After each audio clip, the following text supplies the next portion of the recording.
Are you allowing fear to totally control every aspect of your life? Do you let fear and anxiety keep you from doing things that maybe you want to do, but the fear is just too big that you convince yourself not to do it? Well, we're here to tell you that what everyone says, just face your fear, that actually isn't enough. So, in this video, we're going to talk a little bit about why that isn't enough, how to actually overcome your fears, and totally transform every area of your life. So you're probably wondering, like, what the SHIT does that even mean to, like, okay, I'm gonna face my fear and, like, it's not gonna be gone. Like, correct. You're not gonna eradicate a fear by just doing something one time. It's gonna keep coming up for you.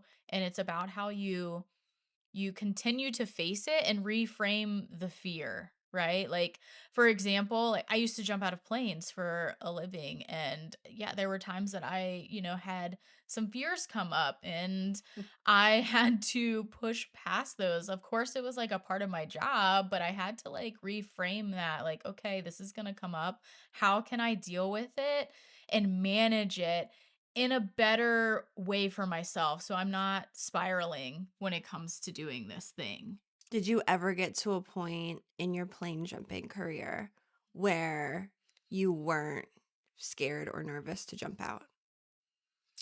I feel like there were like a few times where it was just kind of like whatever. It's kind of Okay. like, it's just one of those things that you do. I don't know. But I think that the majority, I don't know, it's maybe like 50-50. Maybe Okay. 50-50. Like there were times that I was like totally in my head and like Yeah. a little freaked out. Not freaked out. I trusted myself and I trusted my equipment, but you have things come up. You're like, oh, this could go wrong, or I don't know how this is gonna feel, or I think mostly for me, it wasn't the act of jumping out of the plane. It was like landing. It can be a little scary.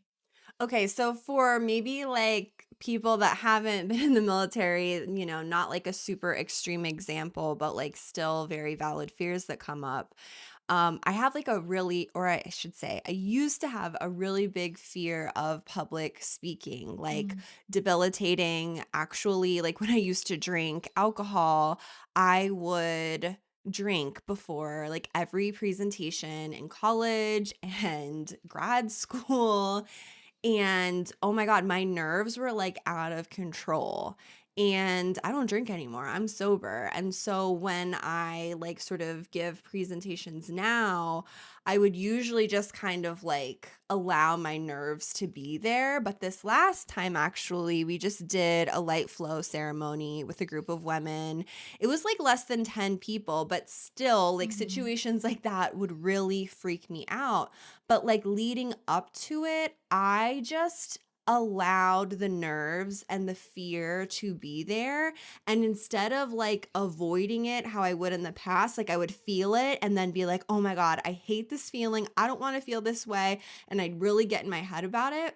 I just kind of like leaned into it and I'm like, oh my God, that's so funny. There's that, fear coming up again. Oh my God, that's my old self. And I like actually rewired into a new identity. Like I kept saying in my head, like, I believe in myself. I believe in myself. I believe in myself. Like a lot of this is trusting yourself and believing that you're going to be safe if you're jumping out of a plane, or if you're, believing that you're going to be safe and okay and you can do it no matter what. If you're giving a freaking speech in front of like 5 people or 100 people, whatever it is, that trust in yourself, I feel like. And that's the rewire that you're doing. Because when I gave the, little speech and I led the class, Mhm. it's not that I wasn't nervous, because I was.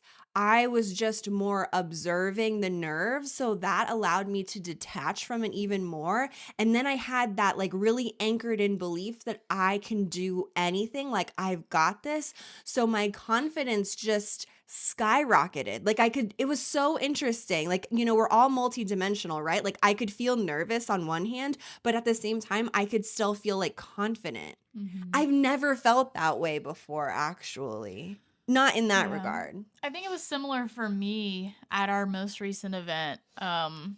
I was definitely nervous, but it was also like because nervousness and excitement kind of Mhm. feel the same. That emotion feels the same. So it can kind of be a little tricky to decipher, okay, what exactly am I feeling here? But I know that it was a combination of both. I was really excited to connect with people. Um, but a little nervous to speak, a little nervous to like be vulnerable, put myself out there.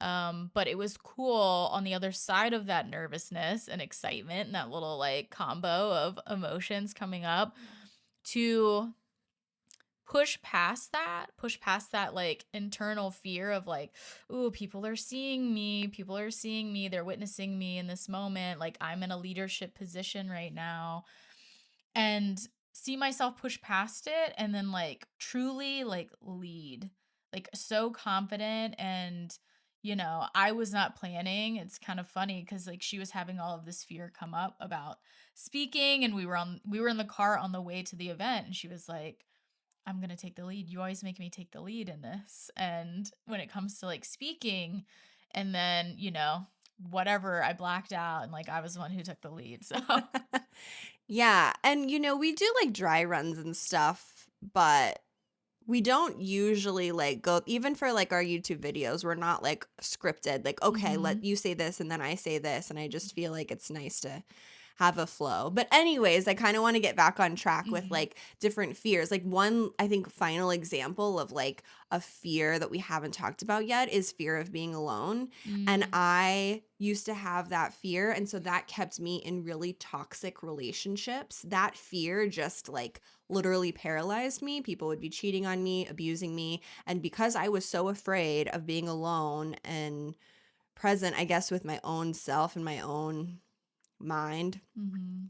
I stayed in those relationships amongst other things. So if you have that fear of being alone, like just know like too when I finally like faced that fear and overcame that fear of being alone, it's not that I wasn't like scared to like go through the process. Like I guess what we're trying to say in all of this is like feel the fear and do it anyways. Mhm. Like that, if you get anything from this video, that is the one thing that I hope you get. Feel the fear and do it anyways because a Yeah. lot of the times that fear isn't necessarily going to go away. You're still going to feel it. Right. And let us know in the comments, like, what is your fear that you're dealing with right now, currently, present day? Like, I know that I feel like a lot of people that I've met in my life just like be, and I've had that fear too of being alone, like not wanting to be alone, like constantly in autopilot, like doing stuff, always being surrounded by people because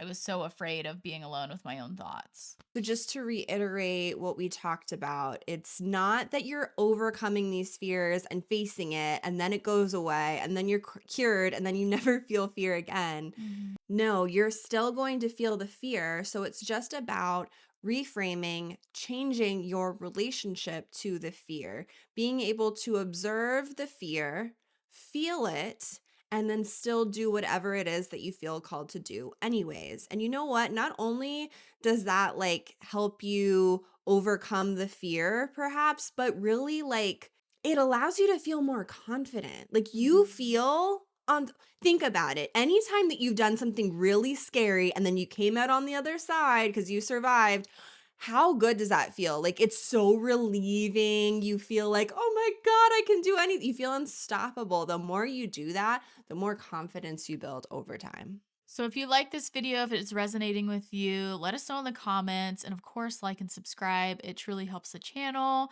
We're so grateful that you stayed with this long if you've made it this far. And as always, Take what you need, leave the rest, and go love yourself.